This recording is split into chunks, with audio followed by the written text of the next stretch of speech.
Hello, Four Star Nation, and welcome to a special Sunday interview. Today, we have a very special guest. Mr. TJ Hendrickson has graced us with his presence today. TJ has done what I think is one of the most genius things ever with the NCAA football game. Not just that, but with a bunch of other video games. He has completely revived this video game. TJ, thank you very much for joining us today.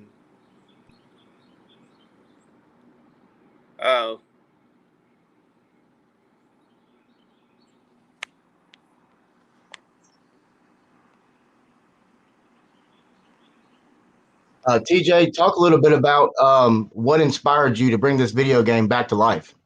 yeah, man. I hadn't played it probably in 4 or 5 years, and once revamped came along, I saw it on the internet and thought it was pretty cool. I was like, I got to download this, and got the first version downloaded with the SEC, and it was during the pandemic, and a lot of people were down and out, and locked in at home, and I just like entertaining people. I like having fun.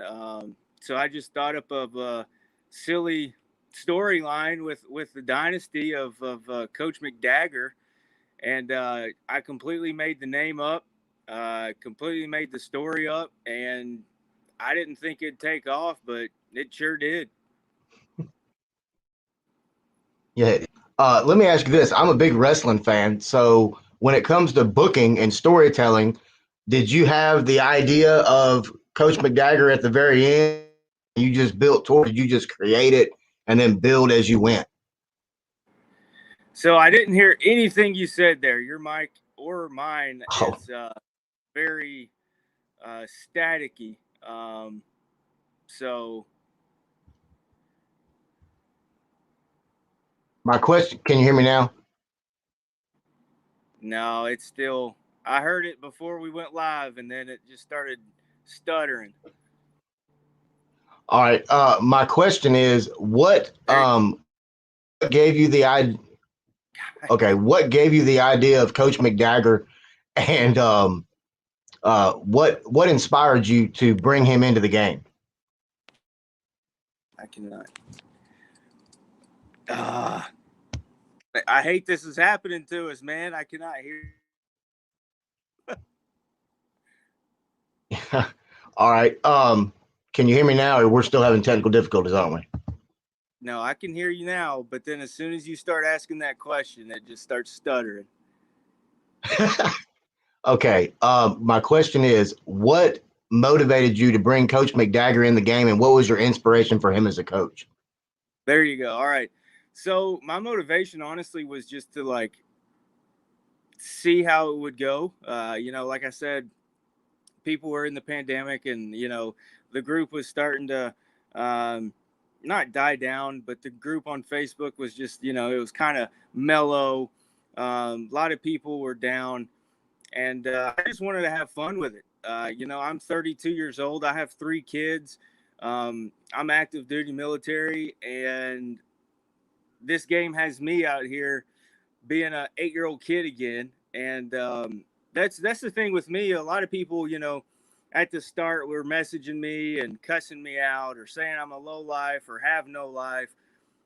But man, why grow old? Why can't we be kids forever? Why can't we have an imagination forever? Who says that you're 50 years old, you can't have an imagination like a 10-year-old? Like, sure, I'm a grown adult. Sure, I have responsibilities and I take care of those responsibilities. Right. But why can't I have an imagination like a kid? Why can't I have fun? Who says at a certain age you have to stop having fun? Nobody. As far Completely as agree. Completely agree. Coach McDagger, the inspiration on his part, it was just a little backstory. A kid from Kentucky. His dad was in the military, traveled around a lot, ended up coaching high school football in Texas. Started out at Florida International as offensive coordinator. And I just wanted to take it where I wanted it. Some people like to play the game where they score 200 points a game, but I wanted it more Right. realistic. I had the difficulty up all the way, and he struggled his first couple of years, and it really took off, man. I did not expect it to take off like it did, but it absolutely did. Yeah, man, it really has. I mean, you had me going with the whole. I mean, McDagger had he was like deathly ill, and then he's alive, and man, there was a lot going on in that story. Let me ask you this, man. When it comes to creating coaches like Michael Vick and giving them sponsorships like Henry, uh, did you catch any flack for that? No, not really, man. Because like on Twitter, I put that it was the fake Michael Vick. I put in the bio, this is not really Michael Vick. Um, you know, of course, people had their comments at the beginning. Oh, the dog killer, the dog. Look, I'm the type of person that you do the crime, you pay the time. Who says that you can't have Yeah. a second chance in life? Sure, what he did was a horrible thing. What a lot of people do are horrible, but it doesn't mean that your life is over right there when you mess up. So, you just you got it. There's going to be haters out there. Some people aren't happy when they see somebody else happier than them, so they're going to try and bring you down. That's that's the whole point of their life of them. Like I had a dude message me last night about the podcast, which we'll get into, but he was like, surely you have more to live for than a podcast. Well, yeah, you're right, I do, but at the same time, I love doing it. It's fun. It makes me happy. It makes other people happy, so let's go do it. Right, exactly, and that's and like with this podcast that we have with the 4 Star Sports Show, to bring people a little bit of everything. Talk a little football, baseball, video games, like this interview with yourself. We try to just encompass everything because at the end of the day, sports is more about than scoring. Sports teaches life lessons. Prime example with Michael Vick, as you just brought up. When you look when you look at the podcast that you have, man, you've grown that thing in a pretty small, short amount of time. Talk a little bit about some of the guests you have on that you have, and then talk a little bit about possibly some potential guests. Yeah, so the podcast was just a crazy idea. I just wanted to, it started out as a video game podcast where we have coaches and players from Road to Glories and stuff like that on.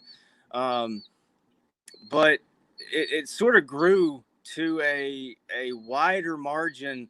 And just in about a week, 5 episodes in, we had Ryan Lemon from Kentucky Sports Radio on talking some military football. And then 2 episodes after that, we had former NFL running back from the Buffalo Bills, Carlos Williams, on the show.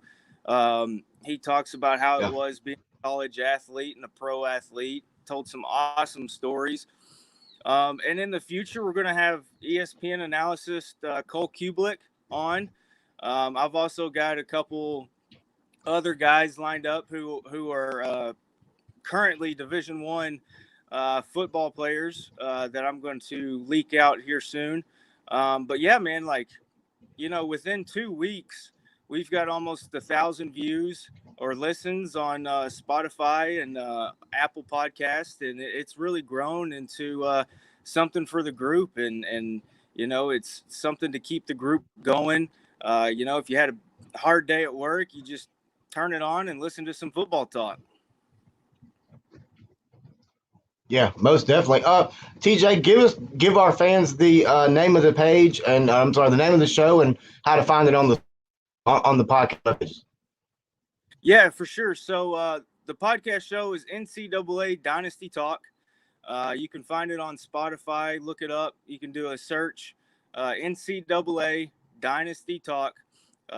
Very simple to find on Apple Podcasts, Google Podcasts, Spotify.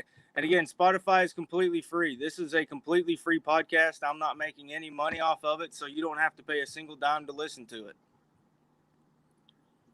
That's awesome, man. That's awesome. TJ, obviously, I think you're a big fan, man. So, talk a little bit about let's do a little football talk if you don't mind. Talk a little bit about Mark Stoops and the job that you feel like as a Kentucky and that he has done that.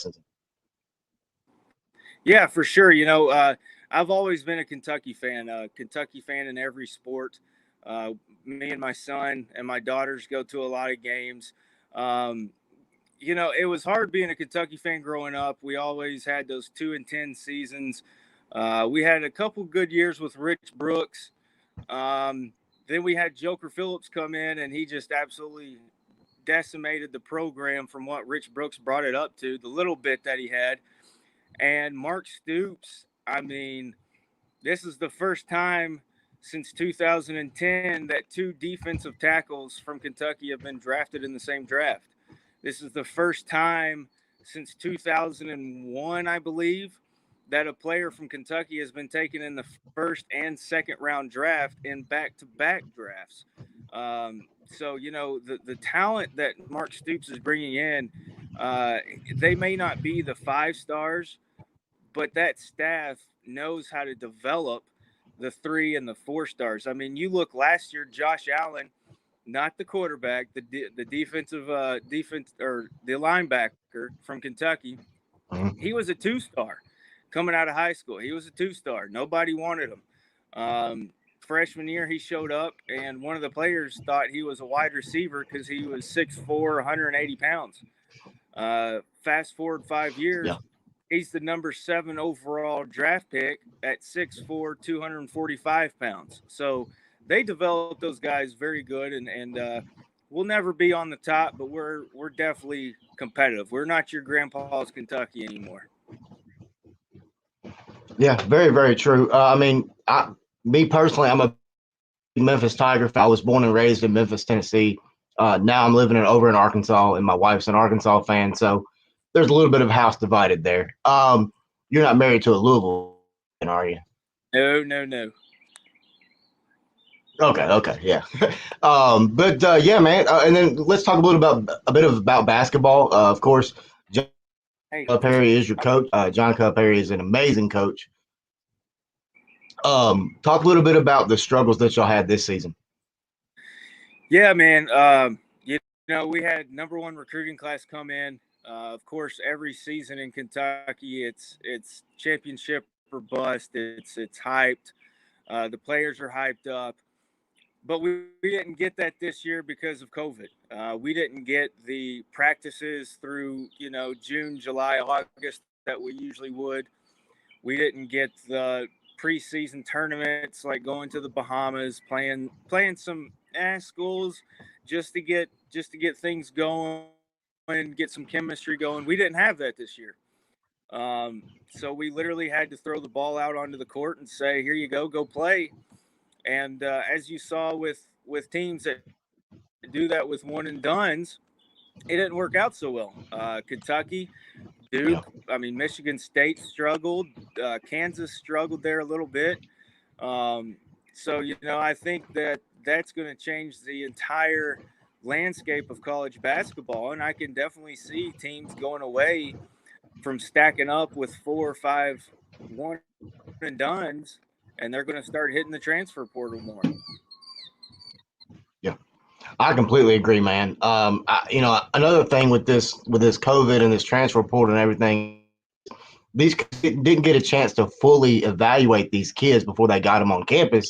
And I think that's one of the reasons why you see this transfer portal boom like it has, is because the players aren't what the coaches wanted them to be. Would you agree with that statement?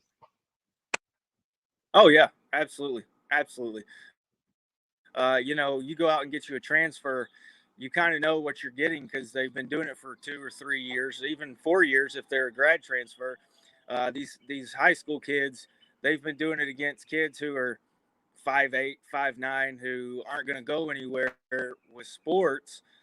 So you definitely have more of a talent measurement with these transfers than you do these high school kids.